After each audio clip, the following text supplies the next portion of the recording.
IT에 관한 이야기를 가장 쉽게 전달해드리는 이목의 트렌드를 읽다 일상 IT입니다. 안녕하세요. 일상 IT에 대한 이야기 가장 쉽게 전달해드리는 시간입니다.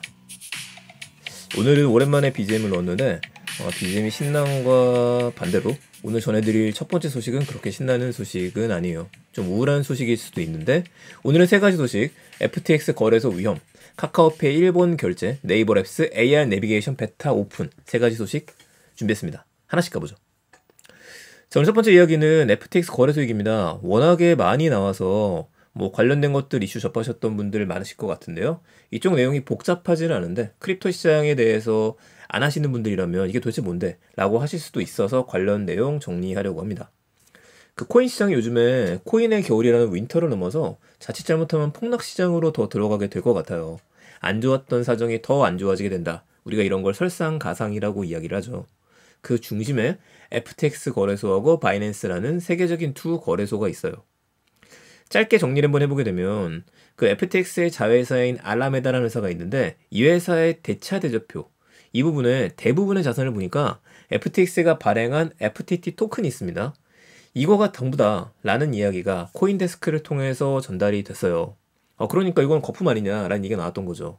이후에 알라메다 대표가 코인데스크에서 입수한 재무제표는 자산 중의 일부분에 불과하고 부채를 가지고 있던 곳들 대부분은 상환했다 라고 이야기를 했는데 일단락이 되지 않은 겁니다. 자, 이거를 또 누가 받아쳤느냐? 세계적인 바이낸스 거래소의 대표 자오창 펑이 이거 좀 이상한데 나 FTT 내가 갖고 있는 거 다 처분할 거야 라고 얘기한 거예요. 처분하는데 다만 하루 만에 안 되니까 수개월은 걸릴 것 같은데 툭 튀어나왔는데 이런 신호가 나오게 되면 어떻게 됩니까? 앞으로 전략 매도하겠다고 하는데 시장이 반응할 수밖에 없겠죠.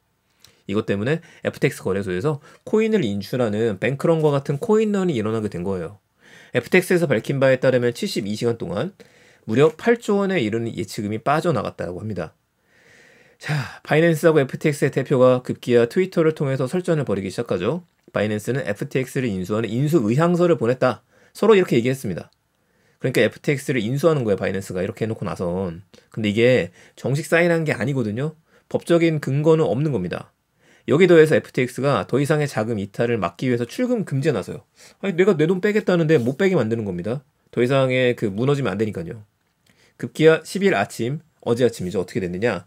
바이낸스가 FTX 인수를 포기합니다. 어차피 인수 안 하려고 했었다. 문제 좀 있는 것 같아. 그 이후로는 미국 증권거래위원회가 FTX를 조사하기로 했었고 보니까 인수하는 거에 대해서 독과점 문제도 나올 것 같고 더 깊은 조사 들어갈 것 같고 수익성이 없을 것 같다 판단했는지 인수 중단을 선언했던 겁니다. 어떻게 했을까요? FTX 파산설이 돌기 시작했죠. 이거에 맞추어서 비트코인이라든지 이더리움 모든 가격들이 하락하기 시작했습니다. 제가 녹음하는 시점에서는 비트코인이 2,300만 원대로 이더리움이 170만 원대로 떨어졌어요. 300만 원 이하로는 떨어지지 않을 거다. 이더로. 이거 얘기 나왔던 게 그저께 같은데 벌써 또 200만 원 언더로 떨어졌던 거죠. 물론 이제 이 금액이 너무 낮은 금액이기 때문에 이제부터 사야겠다라고 하시는 분들도 있긴 합니다. 다만 조심을 해야 될 것 같아요. 정말로 바이낸스 그리고 FTX가 파산할 일은 없다라고 보는 게 업계의 이야기이긴 합니다. 그 정도로 지금 너무 많은 자금들이 들어가 있기 때문에 쉽게 내버려두지 않을 거다. 우리 대마불사라는 말이 있잖아요. 얘기가 있기는 한데 이건 지켜봐야 돼요. 후폭풍이 거셀 것으로 이야기가 되니까 강심장을 가지신 분들이라면 지금부터 죽으셔도 되겠지만은 그렇지 않은 분들이라면 조금 더 예의주시하는 게 어떨까 싶습니다. 근데 우리가 여기서 얻을 수 있는 교훈은 트위터를 없애야 되나요? 앨런 머스크도 그렇고 이런 것들이 누군가 중심이 되는 사람이 한두 마디 한 걸로 출렁출렁이다는 게 참 맞는 시장은 아닌 것 같습니다. 그거에 비해서 생각해보게 되면 비트코인, 지금 가격은 떨어지긴 했지만 비트코인을 제일 처음 만들었었던 사카시 나카모토 그분 같은 경우에는 자기가 누군지 끝까지 안 밝혔잖아요. 이게 가장 큰 업적이다라는 얘기도 나오죠. 비탈릭 부텔린 같은 경우에는 이더리움의 창시자로 알려져 있고 본인 창시자고 또 본인이 발언권이 셀 수밖에 없습니다. 근데 그거와 좀 다른 정말 탈금융이라고 하는 거, 탈중앙이라는 게 무엇인지 이걸 생각해보게 하는 이슈가 아니었나 싶네요. 자, 두 번째 얘기하죠. 이번엔 여행에 대한 얘기입니다. 지난번에 삼성페이 해외 결제 이야기했던 거 기억하실 거예요. 그리고 이미 진행이 되고 있었던 네이버페이와 카카오페이 코로나 때문에 스탑이 됐었는데 더 바쁘게 움직일지 모르겠습니다 이야기한 거 기억하실 겁니다. 11월 9일자로 카카오페이가 갑작스럽게 자체 블로그에 일본에서도 카카오페이 됩니다 라는 글을 올렸어요. 그러니까 전문을 제가 좀 보고서 이야기를 드리려고 하는데 자, 2022년 10월 11일부터 일본 무비자 입국이 가능했으니까 가세요 라고 얘기를 하는 거고 카카오페이 일본에서 결제가 됐었거든요. 그전에도. 근데 그때 같은 경우에는 네이버페이도 되긴 했었었는데 되게 한시적이었었어요. 다 되는 게 아니라.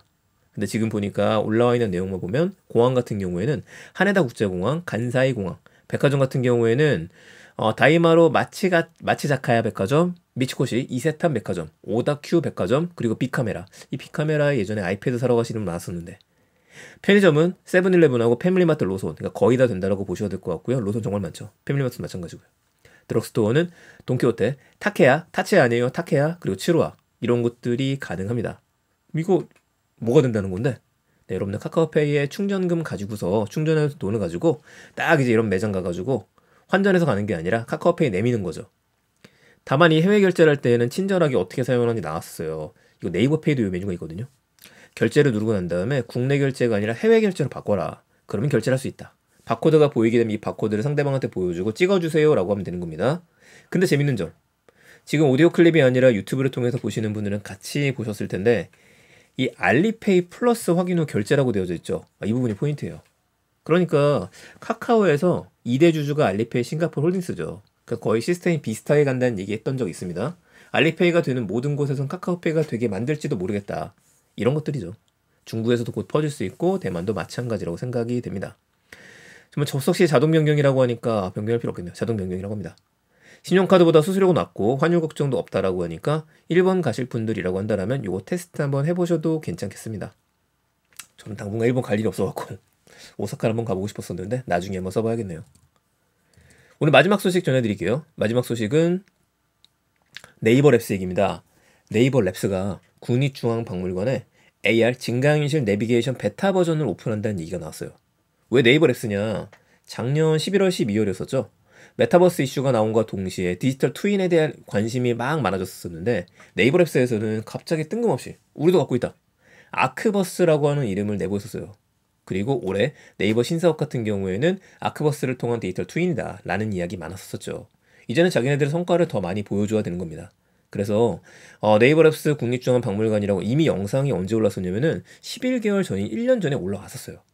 관련된 걸 보게 되면은 네이버에서 자랑하는 M2 로봇, 얘가 돌아다니면서 전체를 3D 매핑을 했었던 거죠.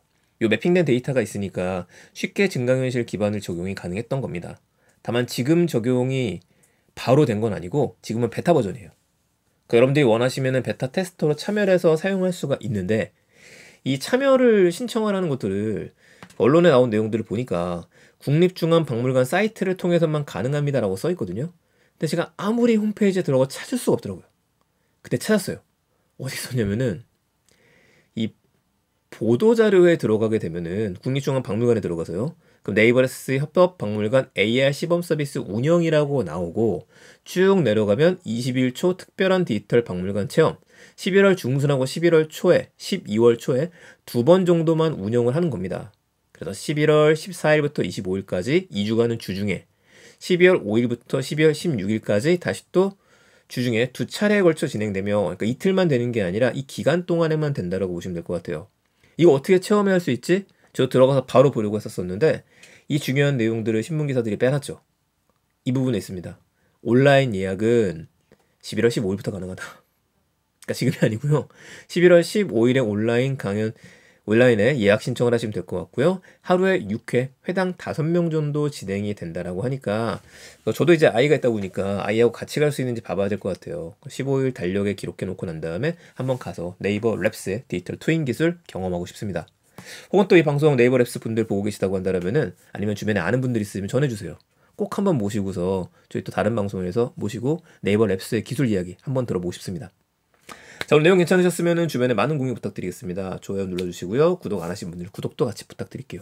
저는 그러면 다음 주에 더 좋은 소식들, 도움이 될 만한 이야기를 가지고 찾아뵙겠습니다. 아무쪼록 이번 주말에도 건강하고 안전한 한 주 되시기 바랍니다.